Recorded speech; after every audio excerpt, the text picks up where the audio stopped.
I'm Allee-Sutton Heathcote, and this is Alleyways.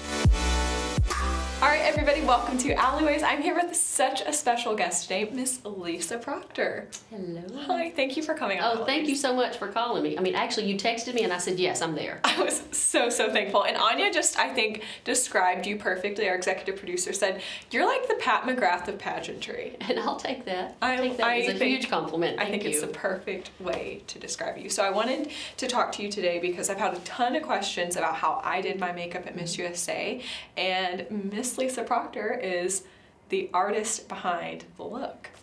Well, no, not really. You're flawless as it is already. I mean, you came to us every day. I mean, and you already had your makeup done. I mean, because you were trained before you got there, which is really important to know what you're doing before you actually get to the competition.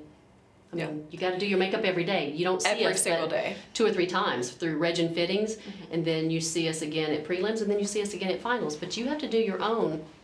And I don't think people know that. No, they don't. Because everybody asks me, like, well, what time do you have to be in the makeup chair in the morning? And it was me rolling out at 5:30 in the morning in the mirror of my bathroom at the Mandalay Bay doing it. And I had so many wonderful people, Anya Monique, Delaney Henry with the perfect face, Kimberly Stinchcomb with Parlor 3, and Kristen White in Atlanta, who gave me lessons. And everybody has their own style and their own things they can interject to you, and you just take it and then you make it your own. And pick up tips and tricks along the way. And you have taught me so much because we've known each other for so many years. We met when I was 15 years old, you guys. She was one of the very first people that ever encouraged me to compete in Miss USA. And I don't think that if we ever would have met, I don't know that I would have done it. Aww, because you did. You told me, like, you should really consider doing this. You and Krishna Goodwin, when we met, when I was, like I said, about 15 years old, doing that shoot. And so we were talking earlier before we were rolling about how nice it was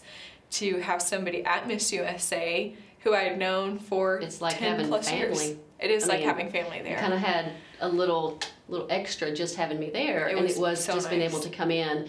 And when you come to the reg and fits and not being nervous, because you could come and sit in my chair, and then I could do your makeup, and then we could talk about, you know, the day and how things are going, and just having an ear to vent to. Exactly. And somebody, because it's, being at Miss USA can feel like being in a pressure cooker. Absolutely. Because you have prepared for an entire year, really, you know, worked hard and prepared, but maybe something you've dreamed about your whole life. Right. And then you have 2 weeks there, and so you're exactly right to have whatever time we could grab during reg and fit. Sometimes it was 10 minutes, sometimes we had an hour just to sit in your chair and say, okay, here's been everything that's going on, here's what I've been thinking about, and also to escape the Miss USA bubble, and have somebody there that was a consistent voice and said, this is our plan, this is what we're going to do. Yeah, and then just somebody, I mean, to me, I love working backstage at Miss USA and Miss Universe, because for me, it's a time just to sit the girl in the chair,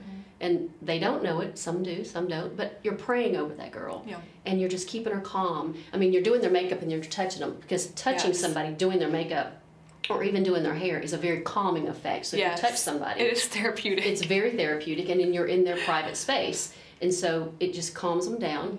I mean, you even almost went to sleep. I did. That's what I was about to say. I was nodding off in her chair at Miss USA every time. But that's such an honor. I mean, for a makeup artist, for somebody to go to sleep in their chair, that is such an honor. Because then you know that they're relaxed and they're confident. Yeah, and comfortable, and that they're gonna come out looking like they know what they're going to be supposed to be looking like. That's kind of how I felt. I'm like, oh my God, it's so nice to sit down. It is. It's like the first time you feel truly comfortable and at ease. You can relax, because you don't have that any other time during the day. I know. For sure. I kept nodding off, and you said, you know what, honey, it's fine. You go to sleep. And I knew that when I woke up or came back to you, I would be just a little catnip. Sometimes that's all you need. Okay, so let's get to the nitty-gritty. Yeah, let's do. So, as everybody knows, the Perfect Face is the Miss USA makeup sponsor. Love. Yes. Perfect Face Cosmetics. I love the Perfect Face because I have extremely sensitive skin. This is something that, of course, you know about, having your own skincare line and knowing me for so many years, and anything that would touch my face would break me out. Anything and everything. And before Miss USA, when I went and met with Delaney, she said, you know, they're going to be one of your sponsors. Let's get you adjusted to the makeup before you get there and see how your skin reacts. And I had heard about the Perfect Face, but I was so skeptical because no makeup had ever worked, no matter if it was organic or what. And I said, okay, well, we'll try it. Right. And I got some of the products you see here. The foundation really is what always would set me off. And I got the foundation and started using it. I didn't have a single breakout. Right. Not one. It's not made ever. The for entire every day. time I have worn this product, which is incredible because the perfect face, it is perfect for pageants because it's full coverage. It is very full coverage. A little bit goes a long way. Yes. A container of this size actually will last you probably 9 months to a year. That's what I love, Yeah. you guys. Right. I was buying $60 and $70 foundations that I would use in a month. And I'm not extremely heavy-handed. Right. So this is the foundation that I got before Miss USA, and I'm still using. I'm not even halfway done. So would you get that in May? Before I was when I was doing makeup lessons with Delaney. Yeah. So one of these foundations has already lasted me, and I'm, like I said, about halfway through doing full face pageant for appearances, the pageant Camera, itself, camera, everything for probably 8 months. Right. So. And the price is amazing. Right. The price is so incredible. You can go to their website and find out all the information on all the prices and all the colors and do the testing. But one of the beautiful things is if you don't know what color you are, you can actually get the little tester sizes. And these are like, I think, 1/4 ounce sizes. But even this little size right here will last you 6 to 8 applications. I know. It's amazing. That's a little bit in there. And I don't know that you would necessarily recommend this, but I ordered one of the lighter foundations and I've been using it as a concealer. Oh, no. That's for months. No, that's what it's designed for. Yes. You can actually, this is made for concealer, for foundation, for contour. Okay, you can do the darker colors, you can make the contours. You can, it's all in one. So this is like the sample you can order online. Right. Super cheap. Yep. And that's what I've been using. Like she said. You can do the concealer. Now I feel official. Now I feel like I have behind the scenes knowledge. That's Maybe it. I should have said, I didn't know if I should do this. I should have been like, and I know you can use this as a concealer. Exactly. So you can use this as a contour. I should be doing that as well. Yes, you can. Just get the darker colors and you can do those as your contour. But we use that forever. We use that as your foundation, and then you set it with the powders. You can do the almond tart, honey pot. Yes. And then let's see. Cream puff. Cream puff is my favorite. Yeah. So this is their powder that everybody used throughout the entire experience at Miss USA, under my eyes. Under the eyes and baking along the jawline. Amazing. It's so amazing. And the powder has lasted 8 months as well. It's triple milled fine, and so you can, it's very finely milled. And then we did the foundation, we did the powder. And concealer with foundation.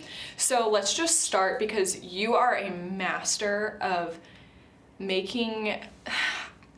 At Miss USA, I didn't want to look like I was wearing too much makeup because it's an HD broadcast. Right. And even though the judges have to see you, and it's a really difficult look for any pageant girl because now pageant vision is everywhere, you don't want to do full drag. Well, some people get carried away. It's fine if that's your look. However, my look, me personally, my makeup artistry is not a heavy-handed look. And some girls come to me for that.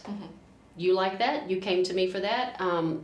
Miss Universe, the girls that don't even like to wear a lot of makeup. Sometimes you have to actually talk to them and say, please, we need to put more makeup on you because they don't want hardly anything. Right. And so they will tend to come to me because I'm lighter handed, because I work in the HD field when I'm back home, not just in the pageant world. Yes. But we know that it's a little bit goes a long way. Just because it's a big, huge stage doesn't mean you need deep, dark makeup. And that is exactly what I did not want.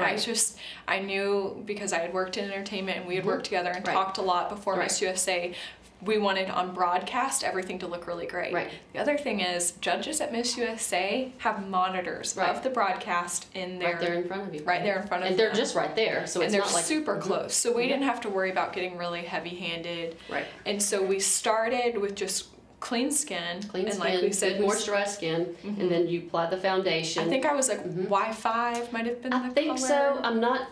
I will post a full breakdown in the description of all the colors that we use, so we'll have that because it's going to be different because of your spray tan. Super dark. Thank you. Bold sun lips. Exactly. So that always changes it up. So whatever your spray tan was. Clear skin and the foundation. We use the foundations for our concealer and contour. We set under my eyes with cream puff, and then used a combination. Probably almond tart for your contour. For your contour powder. Yes. And then we wanted Old Hollywood because I had had decided to do this hair, which we will also have a tutorial on. Yes. So we wanted to match that with an old Hollywood eye, which is also not a lot of makeup. No, it's not. It's more of a contour on your eyelid. And we used, I'm not a name kind of makeup artist. I mean, my makeup palettes are laying out and I just look for colors and for shades. It was a plummy, purpley kind of color. And I loved it. It wasn't just a typical like brown crease because I have blue eyes, so to make those pop. Exactly. A little bit of a purple. And it was, I loved it. And then we did a really tiny, small winged eyeliner. Kind of like we're doing. It's basically this. Yeah, it's really close, very close to this. This look, and so. And then set it off with some fabulous lashes. My favorite. Yes. Gigantic. Yeah.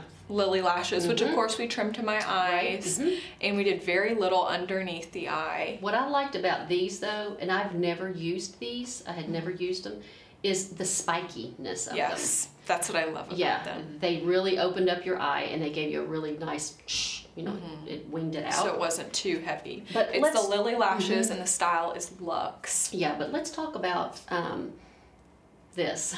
Yes. Important. This is very important because a lot of people, even a lot of makeup artists don't even know about this, but in everyday makeup you should know about it. When you're doing lashes, you should use dark tone duo because a lot of people are afraid to pull the dark tone because they think it's going to be a black line. Well, it's not. If you use the clear, it doesn't dry clear, and everybody should know that. It dries more white. Exactly. And you end up with a white line on your eyelid, which is not good. No matter if you're a pageant girl or just somebody watching for basic makeup advice, all of this can apply to you. It could be for every day. It could be for pageants. It could be for stage. It could be for your wedding day. If you want to do your own wedding day makeup, which is fine, but go for the dark tone duo glue. It's amazing, and it really holds too. It holds, and you can get it at Sally's, Walmart, Kroger, anywhere. But you need to let it dry first. Yes. You need to wave it, put it on there, and then wave it and let it dry almost to dry, and it's just so you want it to feel tacky before you apply the lash. Tacky before you put it. Maybe we'll team up and do like a really detailed tutorial where we can show people. We'll break it down for you guys. Break it down. Then lips too. So all my blondes out there, one thing that I learned at Miss USA, blondes, we cannot wear nude lips. We can't. When we do that, our lips completely disappear off of our face. And I was always one of those girls that said I love a smoky eye, nude lip. And then I started seeing photos of myself and realizing something looks funny and my lips look small, or I look like I'm all one color. And once I started kind of getting into lipstick this year, because The Perfect Face has incredible lip products, I got hooked on doing and on realizing that for a blonde or maybe even brunettes, if you really want a true nude lip that stands out and defines your mouth and just kind of accentuates the natural beauty that's there, pick a lipstick and lip liner that's close to your lip color, because our lips are naturally pink. There's blood flowing underneath them. And you need a little bit of color. Nude doesn't mean no color. Yes, exactly. And a lot of people that's a common misconception. It's not, nude doesn't mean no color. It means you got to have some color. You got to have some depth. And the Savoir Faire, which I'm obsessed with. It's a beautiful nudie brown, pink. It's all mixed together. I mean, it's fabulous. And then you got Sex on Heels, which is my favorite. That's what I wore. A little bit browner, actually. We every single day at Miss USA, I wore Cameo lip liner and Sex on Heels lipstick, and sometimes I would put a little gloss over the top, but that is my go-to. But the Savoir Faire is also that's a little bit deeper. See, that's a little more pink in there, so you can have a little more pink. That's so beautiful. Beautiful. I love that. And then if you want a more pink, I love see-through. Ooh, see-through. That is so pretty. I know. I feel like with my skin color and my hair color, that might be a good option too. Yeah, it would be. Have to try that in a video. So, and then what we also did on your look for prelims and finals is after we did your lips, I topped just a little pout right there. These are her shimmers, the shimmer pigments, which are 100%. This is such an amazing hack that was going on all over Miss USA. Everybody's crazy about full lips right now. So we used... You just take your little... And you can pop it right there in the center. of the lip. For that highlight. Just that makes the highlight. your lip nice and plush. This, because people actually wear this as eyeshadow. It is eyeshadow, it's pigments, but you can also use it for nail polish. You can mix it in your clear nail polish. Can you really? Yes, you can. It's pigments. It's 100% pigment. It's pure pigment. You guys see I'm still learning about makeup. It's this pure is pigment. amazing! And they come in so many different colors. Millionaire is one of my favorites. Queen is one of my faves. Queen. We had to use that at Miss USA. Of course, we had to use that. So that's nice just to make your lips look really nice and full. Yeah, and then you can use it right here on the tops of your cheekbones. Highlight. You can highlight your eyebrow bone. For them to see from space. Or at least the judges to see from. You can run it down the center of your nose, right on the tip of your nose, not to look like, you know, the Tin Man or anything. You don't want to do that, but just a little bit right there and right on the how do you And I think this is good for girls because I think the way that people are watching pageantry is changing. Like I mentioned, with pageant vision being at every single state pageant, you have tons of people watching online, and with judges using monitors and being close and advances in lighting, I think it's good for girls to know there's options where they can kind of scale back if they need to. It is scaling back because, I mean, I think you were probably one of the first pageant girls on the national level that I didn't do any black in the water line. Yeah, we kept it clean. We kept it clean, and that's okay. Yes, don't be scared. It's okay. I'm glad you said that because it's okay for you to still be you. Right. And had we done that, that wouldn't have been you. And I love the fact that you just stayed true to you. I loved wanted it to too. be you. And for me, then the events are so heavily photographed. Then when I saw photos after, it looked like me. Right. It was something that, you know, there wasn't such a drastic difference. Well, and what's very important with that as well, and I've mentioned this to plenty of girls competing at the state level, the county level, you know, all the way to Miss USA, Miss Universe, and beyond, is that you're right. You're photographed the entire time from the time you get there, from the time you step off that plane, you're photographed. Yes. You need a consistent look through that entire time. Yes. You don't need to look like one girl when you show up, and then when you arrive on stage, that judge is sitting there going, Right. Where's the girl in the book? Exactly. I want to see the girl in the book that's on stage, and I don't see her up there. If they can't pick out the same girl in the program book or on their notes in front of them, you've changed too much. Right. And you need to stick out in their minds. And the more you can remind them, oh, this is her. I recognize her. Event to event even, because they see you in prelims and then it's days later before they see you in finals. Yep. And of course with social media, that's taken into consideration now for every single girl. Absolutely. Being consistent in your styling. Well, being consistent in your social media too, but being what you post is very important as well. So that's important. That's a whole nother topic. We could talk about I know, that. but mentioning being photographed, that's the other thing. You know, a lot of people are scared after Angelina Jolie and having lots of flashback. These products photograph flawlessly. They're perfect. Yeah. The perfect face. It's the perfect face. Yes, yes. Well, I can't thank you enough for taking your time to you're be so here welcome. today Thank you. and for everything you've done for me since I was 15 years old. Oh, and of course, sharing your secrets with all of my friends. Of course, Thank absolutely. you. Yes. I love you. I hope you guys enjoyed getting to talk to Miss Lisa Proctor and going behind the scenes at Miss USA and Miss Universe. Yes. And all the tips and tricks we've learned. Please leave us comments with questions. We will be giving you descriptions of all the products and even a discount on the Perfect Yes, a Face. discount code is coming from the Perfect Face Cosmetics, tpfcosmetics.com. Yep. Yep. All right. Thank you guys. Thanks.